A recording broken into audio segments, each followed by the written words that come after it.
Ava Delgado had once believed that love was the only thing two people needed to survive anything. She remembered the rainy day Marcus proposed in a small park in Brooklyn, their umbrella broken, his jeans soaked, and her laughter echoing off the puddles as he dropped to one knee with a cheap but heartfelt ring. He was a dreamer, a smooth talker with a crooked smile and boyish charm that melted her defenses. A freelance artist with unpredictable income, Marcus promised her the world, and Ava, soft-hearted and full of fire, believed him. Their wedding was modest, paid for mostly by Ava's parents, but she'd never cared for extravagance. She only saw Marcus, the man who'd once skipped meals so she could eat during nursing school, the man who wrote poems on Post-its and hid them in her bag. In him, she saw partnership, promise, and potential. The first 2 years were beautiful, in their own chaotic way. Marcus bounced between gigs, some graphic design, some small-time photography, but never quite landed anywhere long. Ava held the financial ground steady, working long shifts at the hospital. She didn't complain. He was her husband. She reminded herself of that every time a bill came in short. Every time he promised next month would be different. But when the pandemic hit and Marcus's work dried up completely, something changed. Not in the world.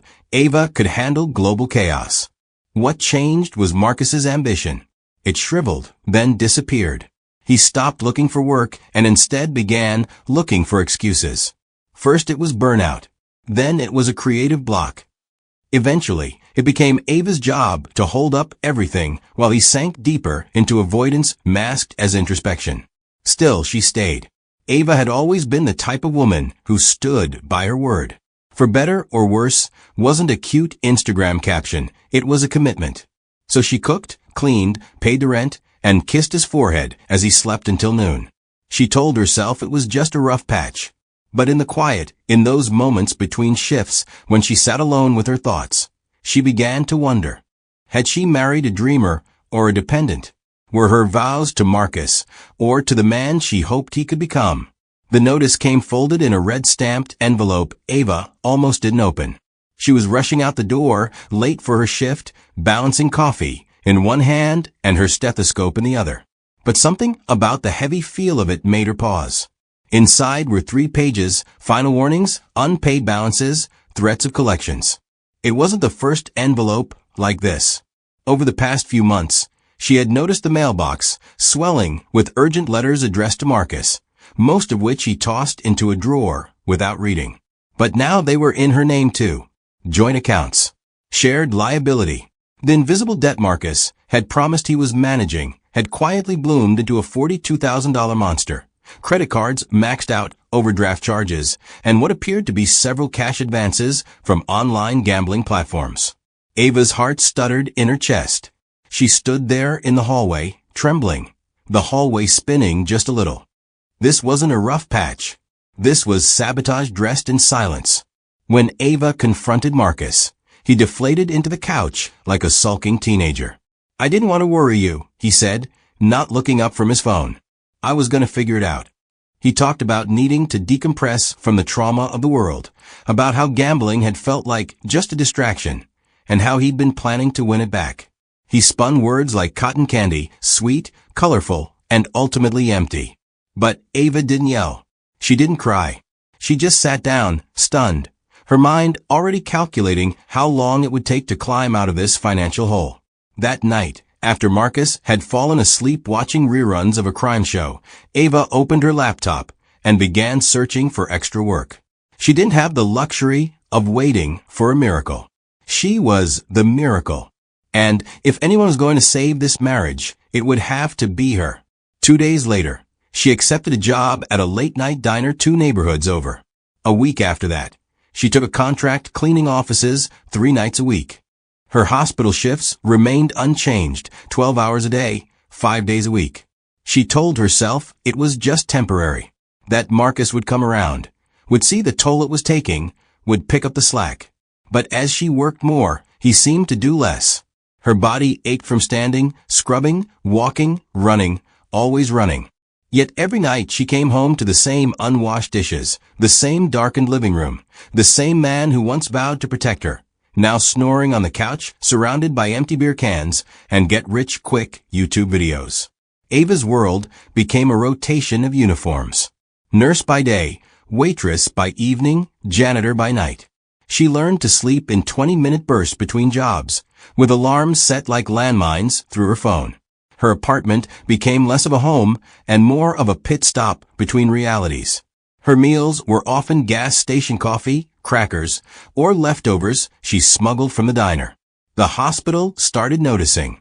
Her coworkers whispered when they saw her nod off in the break room, her eyes purple-ringed and her fingers trembling from overuse. But no one asked, and she didn't volunteer. Because Ava had made a choice. She would not let Marcus drown them. She would be the life raft, even if she had to break every bone, keeping him afloat. Meanwhile, Marcus continued to drift through his own fog. Every morning, when Ava left for work, before sunrise, he was still asleep. When she returned in the middle of the night, he was either gaming with his online friends or gone. Out for a walk, he said. But his walks often aligned with Tanya's shift schedule at the hospital. Ava hadn't noticed this yet. She still believed that the man she married, for all his faults, wouldn't betray her trust that way. Not while she was killing herself to fix his mess. She still clung to the idea that once the debts were gone, things would change. That her sacrifice was an investment in their future. But even dreams, when stretched too thin, begin to snap. Her health began to slip. She caught colds that lingered for weeks. Her vision blurred from fatigue, and once she passed out in the hospital supply room. But Ava wouldn't quit. Couldn't. Every extra paycheck she earned went straight to the creditors. She began to see progress. Debts dropping, bills paid on time, collectors backing off. She was fixing it. Alone. And yet, her loneliness only grew. She came home to a man who barely noticed her existence, who offered no back rubs, no gratitude, no remorse. Just silence. Or worse, excuses. Still, Ava said nothing. Her silence wasn't weakness. It was armor.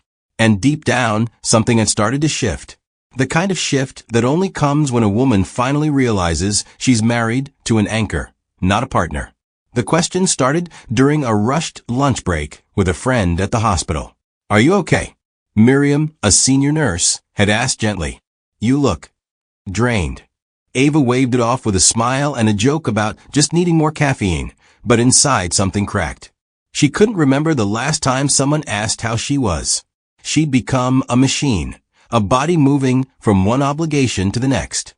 When her sister called one weekend, concerned about a missed birthday dinner, Ava lied and said she had the flu. She couldn't explain the truth, that she was drowning in responsibility, paying for a man who didn't lift a finger to help. At home, Marcus started becoming moody, distant. He snapped at small things, how she folded laundry, how she made him feel like a burden, how she never smiled anymore. He didn't ask why. Didn't ask what 3 jobs felt like. Just accused. Accused her of being cold, of working too much, of acting like he's the enemy. Ava stopped arguing. What was the point? Her love had become a transaction, labor for loyalty. And yet, every ounce of energy she gave disappeared into a black hole. There were no flowers, no apologies. Just take. By now, Ava had begun to sense something was off, but she couldn't place it. Marcus was suddenly more attentive to his appearance. New clothes appeared. A bottle of expensive cologne showed up on the bathroom counter. "A gift from friend," he said casually. Ava wanted to believe him. She needed to, because believing anything else would mean her sacrifices were in vain. That she'd ruined her body, mind, and spirit for a man who wasn't even standing on the same battlefield. So she swallowed her suspicions and poured herself into work, convincing herself that love required patience. But the weight of silence was becoming unbearable, and the truth was circling like vultures, just out of sight. It was a Wednesday evening when the first real fracture became undeniable. Ava came home early from a canceled cleaning shift, exhausted but relieved to steal a few hours of sleep. As she unlocked the apartment door, she heard laughter. Not Marcus's. A woman's. Faint. Familiar. By the time she stepped inside, the TV was on and Marcus sat alone on the couch, shirtless. his phone face down beside him. "Thought you had work," he said casually, not even turning his head. Ava's eyes scanned the room. 2 mugs on the table. Lip gloss on one. A whiff of perfume that didn't belong to her. But she said nothing. Just nodded, walked to the bathroom, and locked the door behind her. Her hands shook. She wasn't ready to name what she suspected, but her gut already knew. The next few days were a blur of confusion and denial. Ava became an observer in her own life. She noticed how Marcus kept his phone closer, how he showered more often, how his attitude had shifted from dismissive to defensive. He joked less, left the house more, and yet he never once asked how she was doing. Ava began waking up in cold sweats, her anxiety morphing into nausea that lingered for hours. Her body was telling her what her mind refused to process. Something was very, very wrong. Then, one night, she received a message from a blocked number. No text, just a voicemail. Static for a second. Then laughter. A giggle she recognized immediately. Tanya, her coworker. "You better tell your wife," the voice said, slurring slightly. Then a deeper voice. Marcus. Moaning her name. Ava's entire body went numb. She didn't cry. She didn't scream. She played the message 5 times. Each time feeling her love wrought into something cold and unforgiving. The cracks in the foundation had become a collapse. And Ava, the woman who worked 3 jobs to keep her husband afloat, now realized she had been financing her own betrayal. The voicemail became a pulse in Ava's ear, an echo she couldn't silence even after deleting it. She sat in the dark of the living room, the glow from the streetlight stretching across the floor like a blade while her mind replayed every second of that recording. Tanya's voice, high and tipsy, dripping with bold confidence, and the kind of intimacy no coworker should ever have with her husband.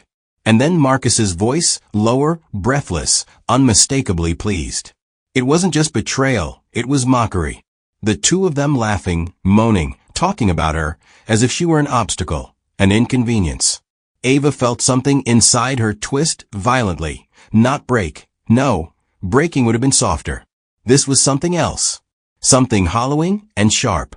She pressed her palms into her eyes until stars burst behind her lids, but nothing could shake the truth now spreading through her like poison. When she finally lifted her head, the apartment around her felt unfamiliar. The dusty blinds, the sagging couch, the photo of her and Marcus from their honeymoon pinned to the fridge. It all felt staged, like props in a life she had been performing in, without realizing the script had changed. Ava walked into the bathroom and splashed cold water on her face, watching her reflection shiver in the mirror. She looked older, somehow. Tired in ways sleep couldn't fix. The woman staring back at her wasn't the hopeful nurse who once celebrated paydays with cheap wine and dance breaks with her husband. This version of her had been carved by fatigue, by weight, by sacrifice. And now, betrayal had chiseled the final lines into her expression. She whispered Tanya's name once, then Marcus's, then let her silence swallow both names whole. That night, Ava didn't confront Marcus. He came home smelling of cologne and cheap liquor, humming to himself, oblivious to the grenade ticking quietly under the surface. She watched him move around the kitchen, laughing at something on his phone, completely unaware that she now knew everything. But Ava wasn't ready, not yet. She wanted answers, yes, but she wanted proof. Not because she doubted what she heard, but because something inside her had shifted into strategy. She had given Marcus loyalty, labor, devotion, and years. She wouldn't give him her rage. She wouldn't give him a dramatic scene or a tearful fight he could twist into guilt. No, Ava wanted the truth laid bare. As she lay awake while Marcus snored beside her, she made a silent promise. She would not confront him until she had enough truth to bury the lies, the excuses, and the man who made them. Ava began moving through her life like a shadow, silent, observant, calculating. Each day, she woke up with a different kind of purpose. Not to work, not to pay bills, not to keep her marriage afloat. She woke to gather proof. She checked Tanya's shift schedule at the hospital, memorizing the hours. She compared them to the nights Marcus claimed he was out clearing his head. They matched with frightening precision. She checked bank accounts they shared, noting charges at bars near the hospital and dinners paid for at restaurants Ava couldn't afford even on her best days. She took photos of receipts, screenshotted bank statements, and forwarded everything to her private email. Every discovery was a punch in the stomach, but Ava took each hit quietly. She had cried enough in her life for Marcus. Not anymore. Her investigation became a routine woven seamlessly into her exhaustion. Between patients and food orders and mopping floors, she pieced together the mosaic of Marcus's deceit. She noticed how he grew more protective of his phone, taking it with him to the bathroom, sleeping with it under his pillow. How he flinched when it buzzed and stepped outside to answer calls. She watched without reacting. She forced herself to smile when he asked her how her day was, even though her jaw ached from a strain. Her silence made Marcus comfortable, too comfortable, and that gave her even more room to observe. Ava learned the difference between ignorance and patience. One is blind, the other watches with open eyes. She even found Tanya's social media accounts, bar selfies, cryptic quotes about stolen love, and photos where she wore the same shade of lipstick Ava found smeared on the coffee mug in their apartment. Ava remembered how Tanya once asked her casually during a break if Marcus was doing better mentally. At the time, Ava appreciated the concern. Now she recognized it for what it was, reconnaissance from a woman who already knew too much. Betrayal from a coworker stung differently. It cut across both heart and pride. But the more Ava uncovered, the more her grief hardened into strategy. This wasn't just betrayal, it was preparation. She was gathering everything she needed not only to confirm the truth, but to decide what to do with it. The final confirmation came on a night Ava decided to search the shared tablet Marcus rarely used, but never bothered to log out of. She sat on the couch at 3 in the morning after a double shift, her hands trembling from exhaustion and dread. She typed in the password, his childhood dog's name, and opened the gallery. What she found were dozens of deleted but still recoverable photos. Marcus and Tanya in her bedroom. Tanya wearing Ava's robe. Marcus kissing her neck. A picture of Tanya lying in Ava's bed, her bed, making a heart sign with her fingers. Ava's stomach rolled. She gripped the tablet, so tightly her knuckles whitened. She didn't scream. She didn't drop it. She simply scrolled, each image carving another piece of her heart away until there was barely anything left to cut. Ava sat there in total stillness for so long that her legs went numb. She replayed the sacrifice, the 3 jobs, the nights she fainted from exhaustion, the nights she walked home alone in the freezing dark so Marcus wouldn't worry about gas money. And while she scrubbed floors to pay off his debts, he had been undressing another woman in their home. The cruelty wasn't just betrayal, it was disrespect of the deepest kind. A violation of trust, labor, body, home. At first, Ava expected the pain to consume her. Instead, she felt something else spreading through her chest. Clarity. A cold, sharp clarity that wiped away every excuse she had ever made for him. Now she understood. Marcus didn't just fail her. He took advantage of her goodness, abused her loyalty, mocked her devotion. Her silence had made him bold, and her exhaustion had made him ruthless.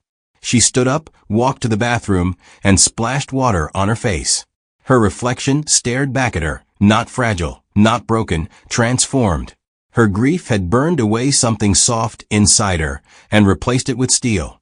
She walked back to the living room, pulled up every photo, every message, every timestamp, and forwarded it all to the private email she had set up. Evidence. Not to throw at Marcus in a screaming match. Not to plead with him. But because she was done being blindsided, done being played, done sacrificing herself for someone who would never sacrifice for her. Ava finally understood that love without respect is a prison. And tonight, she found the key. Ava knew she couldn't leave in chaos. Chaos would give Marcus room to argue, manipulate, guilt-trip, and rewrite the narrative. She had seen how effortlessly he twisted responsibility into sympathy. She needed an exit built on precision, not emotion. So she approached the next few days with a chilling efficiency. First, she opened a private bank account and slowly transferred her paychecks into it. Not enough to raise suspicion, but enough to secure her survival once she left. Then she called a family lawyer recommended by a coworker whose husband once tried something similar. She scheduled her calls during diner breaks, her voice steady as she explained her situation. The lawyer listened, then told her calmly, "You've done more than enough. It's time to protect yourself." Next, she began identifying what belonged to her, legally, not emotionally. The apartment lease was in her name. So was the car Marcus drove daily, the health insurance, the utilities, the furniture paid for with her credit. All of it. She began documenting with quiet precision.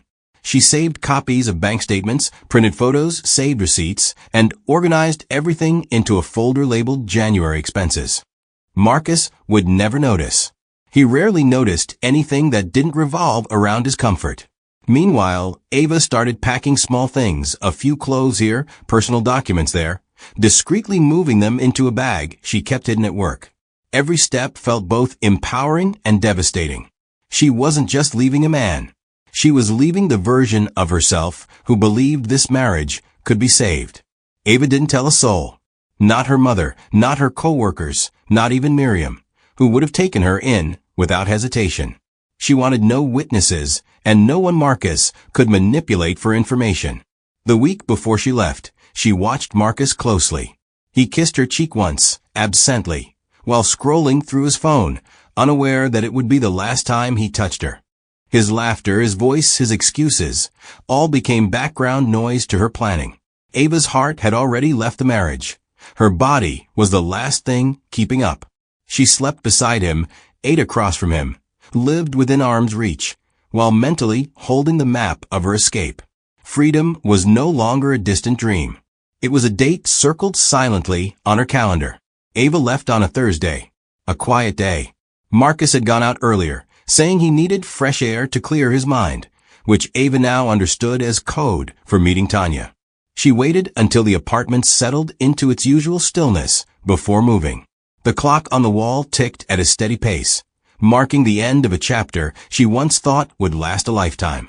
She packed the last of her belongings, her nursing documents, a few changes of clothes, her grandmother's necklace, her passport, and zipped the small suitcase shut. She took one last look around the apartment. The couch, where she'd slept after double shifts. The kitchen, where she cooked Marcus's meals after cleaning offices all night. The bedroom, where he'd betrayed her. Every corner held echoes of sacrifice she could no longer justify. As she walked to the door, she felt neither fear nor sadness. Just an eerie calm. The kind that comes after a long storm when the world finally stops shaking. Ava placed her house key gently on the table beside Marcus's wallet. Not out of sentiment, but finality. She didn't bother leaving a note. Marcus didn't deserve explanations, and she owed him nothing. She took a deep breath, opened the door, and stepped into the hallway, into the unfamiliar freedom waiting beyond the building. Outside, the air was cold but crisp, and for the first time in months, she inhaled deeply without feeling her chest tighten. It felt like oxygen she hadn't tasted in years. She walked to the street, her suitcase wheels clicking behind her like a metronome marking the end of an era. She didn't look back. Not once. In her pocket, her phone buzzed, Marcus sending a message. "Hey babe, grabbing food. Want anything?" Ava stared at it, emotionless.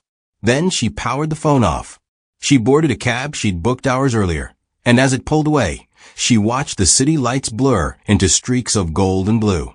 She didn't know what her new life would look like yet. She didn't have all the answers, but she had something far more powerful: proof, clarity, and a plan. And for the first time in a long, long time, she had herself. Marcus awoke late that Friday morning, yawning, stretching, utterly unaware his world was about to cave in. The apartment felt colder than usual, but he blamed it on the broken heater, something Ava always fixed. He called out her name as he wandered into the kitchen, expecting to see her lunch prepping, already halfway through another impossible workday. Instead, silence. No shoes by the door. No coffee cup in the sink. At first, he assumed she'd left early. It wasn't until he opened the fridge and saw the missing Tupperware, the half-empty shelf that should have held her things, that his stomach twisted. Then he noticed the house key on the table. Her side of the closet was empty. The dread came fast, a hollow ache spiraling through his gut. He reached for his phone to call her, and found it dead. Typical. He plugged it in, waiting impatiently for it to buzz back to life. When it did, the real panic began. His bank app wouldn't log in. Password error. He tried again. Then checked the joint credit card, declined. He dialed the bank, and after 5 minutes of hold music, the customer service agent confirmed it. All access had been revoked. The joint account had been closed by Ava, who had every legal right to do so, her name, her income, her control. She hadn't just left the apartment. She'd unplugged his entire life support system. He tore through the apartment, tossing pillows, opening drawers, half believing this had to be a mistake. But the more he searched, the clearer it became. Ava hadn't stormed out in a fit of emotion. She had planned this. Strategically. Quietly. And she'd done it without a single word of warning. At first, he called her nonstop, texts, voicemails, pleading messages. When they bounced back or went unanswered, his voice began to rise with anger. He paced the apartment like a caged animal, punching walls, screaming at the silence. He felt abandoned, betrayed, disrespected. How could she do this to him? The irony never crossed his mind, that the woman he betrayed had simply stopped carrying him. No, Marcus saw himself as the victim now. The man who had always gotten away with charming apologies found himself ghosted by the one woman who had built his entire lifestyle. He thought she'd never leave, that her loyalty would always be his currency. But loyalty without reciprocation is not a foundation, it's a time bomb. And Marcus had just heard it go off. Within a week, Marcus felt the walls close in. The rent went unpaid. Utilities were shut off, one by one. The landlord, once lenient because of Ava's prompt payments, delivered an eviction notice taped to the door in aggressive red letters. Marcus tried calling the leasing office, only to be told that his name wasn't on the lease. He had no legal right to stay. That car he drove around with such nonchalance? Also in Ava's name. A few days later, it disappeared from the lot, repossessed in broad daylight, while he was asleep on the couch. Marcus burst outside, shoeless, yelling at the tow truck driver who just shrugged and said, "Talk to the leaseholder." That leaseholder, of course, was somewhere far away and had cut him out like a tumor. Tanya, in the meantime, was growing distant. What had been thrilling and sneaky was now heavy and inconvenient. She texted less, avoided his calls, and when he finally cornered her in a hospital parking lot, she told him point blank, "I can't get involved in your mess. You told me you were separated." Marcus tried to remind her of their nights together, how she'd called him better than Ava, how she swore they had a future. Tanya rolled her eyes. "Grow up, Marcus. You don't even have a future for yourself." She got into her car and left him standing there, stunned, rain beginning to fall like punctuation on his unraveling life. That night, he slept on a friend's couch for the first time, and realized he might not have a couch to come back to. And as days turned into weeks, that became reality. Friends stopped answering his texts. His parents, long tired of bailing him out of situations, refused to wire him money. The hospital revoked his dependent benefits. Ava had removed him from her health insurance plan. His back ached. His jaw throbbed from a cracked molar he couldn't afford to fix. He began pawning off electronics and collectibles to afford fast food and beer, trying to numb the suffocating sense of abandonment. But what he didn't understand was this: karma doesn't arrive with flames and fury. It comes in silence, in empty apartments, in unanswered calls, in mirrors that reflect nothing but the man you refuse to become. It came in a single anonymous email with no subject line, just a zip file labeled "Thought You Should Know." Tanya had been sipping coffee in the nurse's lounge, scrolling through Instagram, when the notification popped up. She clicked it absent-mindedly, then dropped her phone. Photos spilled across the screen, her in Ava's bedroom, her wearing Ava's robe, Marcus grinning like a smug devil beside her. Every timestamp matched her hospital shift trades. Every image confirmed an inappropriate relationship with a dependent of a coworker, a direct violation of the hospital's ethics and privacy code. Tanya tried to breathe, but her chest seized with panic. Someone knew. Someone had proof. And judging by the precise formatting and evidence, that someone was very, very smart. By the end of the week, Tanya had been placed under internal review. HR called her in for a meeting she had no way to prepare for. The HR director didn't even need to raise her voice. "You know this is indefensible, right?" she said, pointing to a printout of the images. "You slept with the legal dependent of an employee under your direct shift rotation. We don't just have grounds to terminate. We could report this to the state licensing board."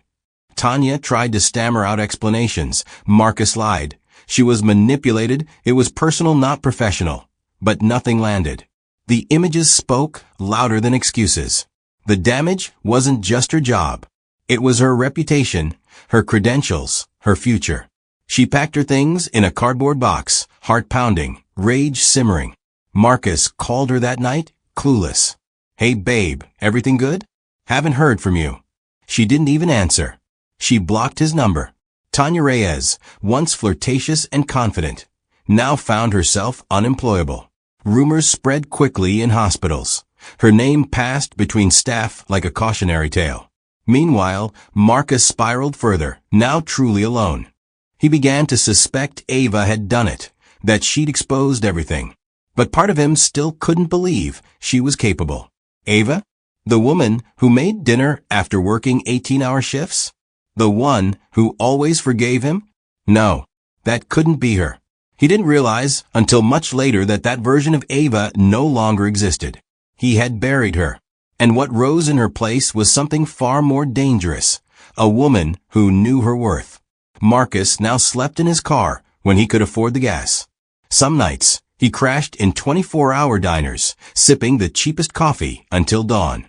His belongings were condensed to a duffel bag and a torn hoodie. No job. No money. No Tanya. His calls to Ava had long stopped ringing. She had changed her number, deleted her social media, erased herself from his orbit. He wandered through the days numb, unable to process how fast things had collapsed. 1 month ago, he had 2 women wrapped around his ego. Now, he couldn't even wrap himself in a clean blanket. He blamed everyone. Ava for leaving, Tanya for folding, his friends for disappearing. He never once blamed himself. In moments of clarity, flashes of memory returned. Ava walking in the door after a 16-hour shift, her feet swollen, her eyes red. Ava falling asleep at the table while paying bills. Ava limping from a twisted ankle and still going to work. And him on the couch, watching, taking, smiling. Still, he struggled to feel guilt. What he felt more than anything was loss. Not of love, but of convenience. The meals, the stability, the passive adoration. Now he had nothing but the consequences he never thought would catch up to him. For the first time, Marcus was forced to look in the mirror and see the man everyone else had already seen. A parasite that had finally lost his host. One night, as he sat alone behind a grocery store, finishing the last bite of a half-eaten sandwich someone had thrown away, Marcus recorded a voice message. It was long, rambling, half apology, half sobbing monologue. He begged Ava to call. Said he missed her. Said he realized what he lost. That he had changed. That he was sorry. He sent it, then waited for the read receipt that never came. An hour later, his phone buzzed once more. His carrier had shut off his line for non-payment. The screen went black, and with it, the last line to his past faded into silence. Karma doesn't need an audience. It doesn't always announce its arrival. Sometimes it just settles quietly into the empty space you created through your own destruction. Marcus sat on a bench in a shelter queue, surrounded by people he once looked down on. He had always believed he was different, special, just in a slump. But now, the truth was clear. He had spent years living off the backbone of someone else's ambition. He hadn't fallen on hard times. He had been coasting through them, blindfolded, and now gravity was having its way with him. He no longer cared about appearances.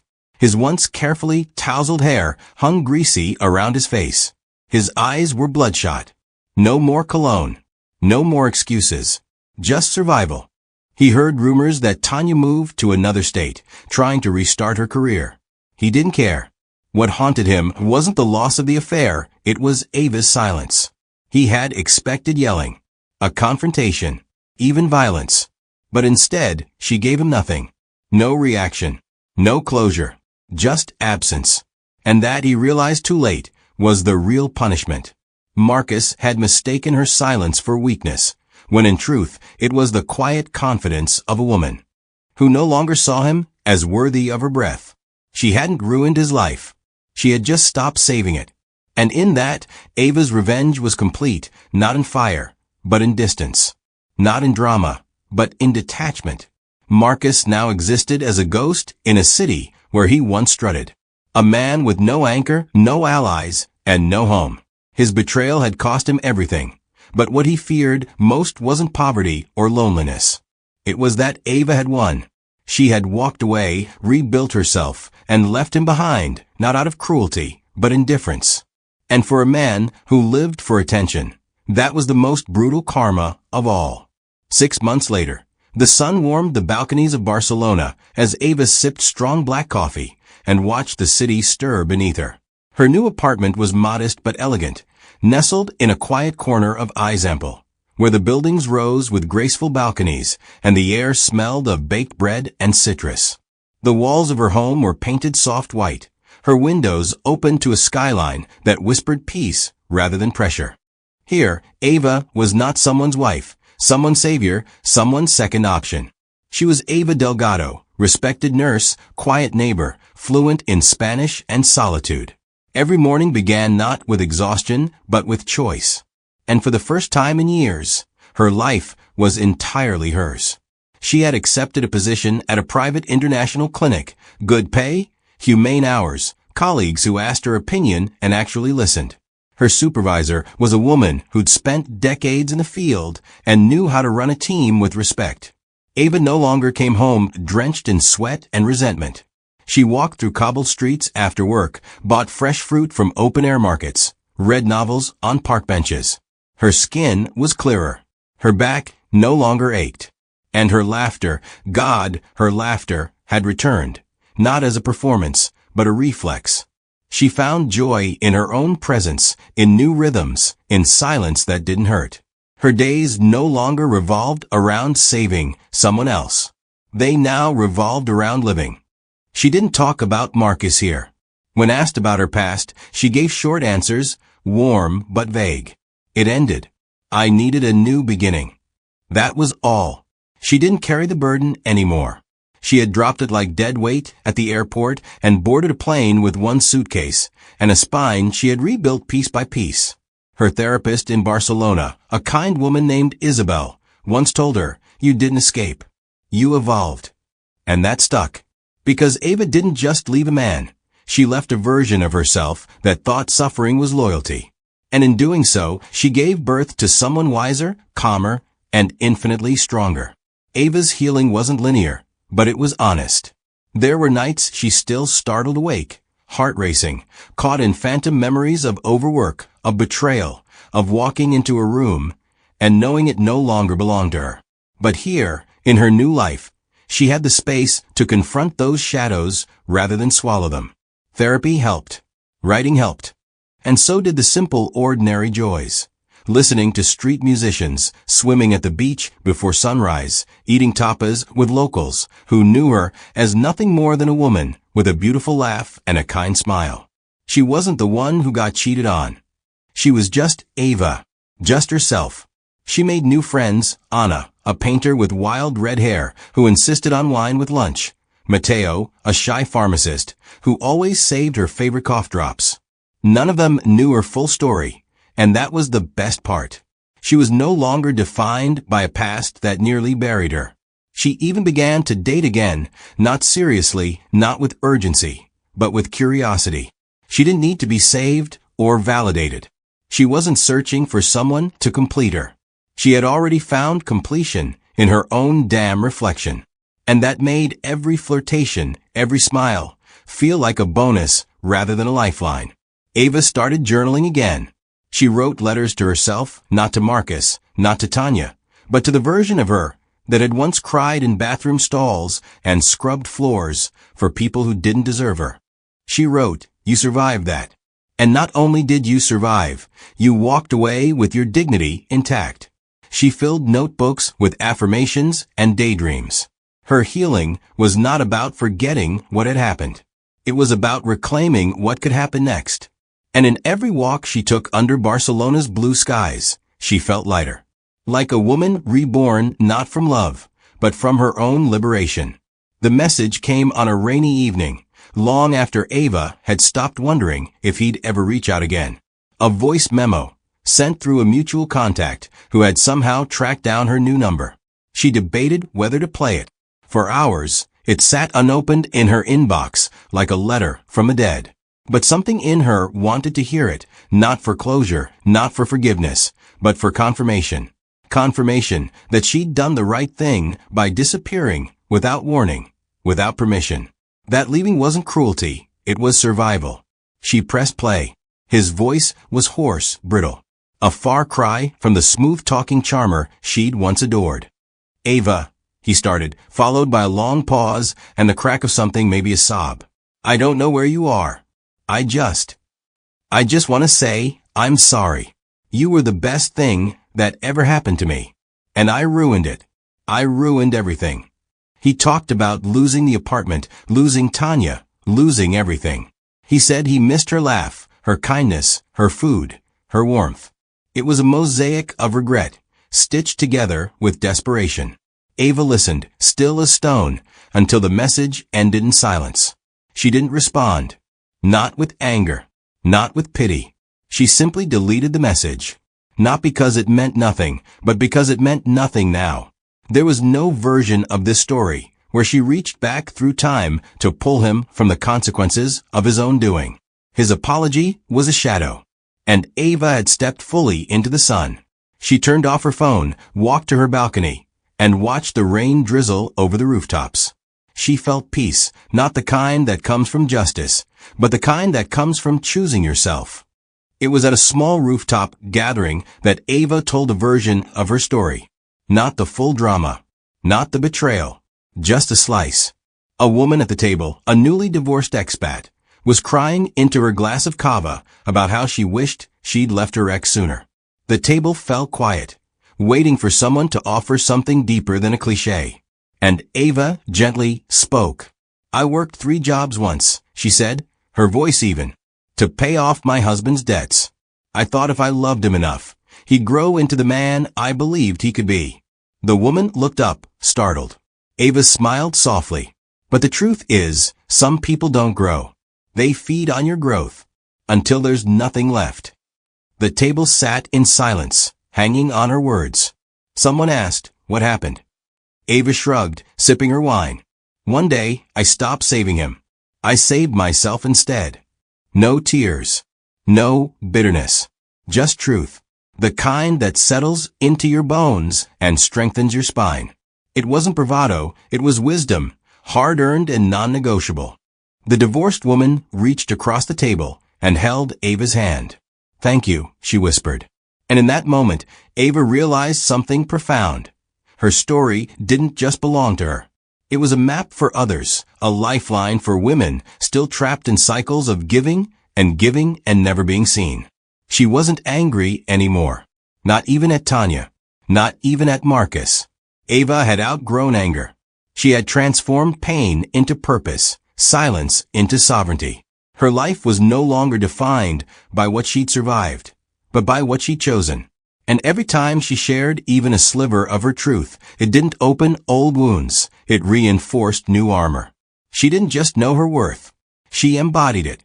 Ava stood at the edge of the sea, barefoot, the Mediterranean licking at her toes.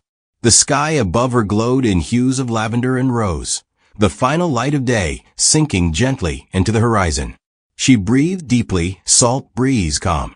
Behind her, the city hummed with life. Ahead of her, endless possibility. There was no Marcus. No Tanya. No ache in her chest. Just space. Spaciousness inside and out. She had left behind a life of noise and debt and betrayal, And in return, she had gained the one thing she never thought she could afford: freedom. She didn't seek updates on her past. Didn't Google Marcus. Didn't ask mutual friends how he was doing. Ava understood something now. Karma didn't need her to bear witness. She didn't need to watch him crumble or Tanya disappear from every hospital job. Karma wasn't a spectacle. It was a reckoning that worked best in silence. And Ava? She had no desire to stand in the rubble. She had risen from it. She had climbed from it. And her view now was too beautiful to look back. As the waves tickled her ankles, she whispered a quiet goodbye, not to Marcus, but to the girl who once thought that saving a man was the same as being loved. That girl had worked herself to the bone for someone who would have watched her break. That girl had died the moment Ava packed her suitcase. And in her place stood a woman who no longer begged, no longer bent, no longer burned herself to keep others warm. She didn't get revenge. She got her life back. And sometimes that's the most brutal karma of all. Please like and subscribe. Thank you for watching to the end.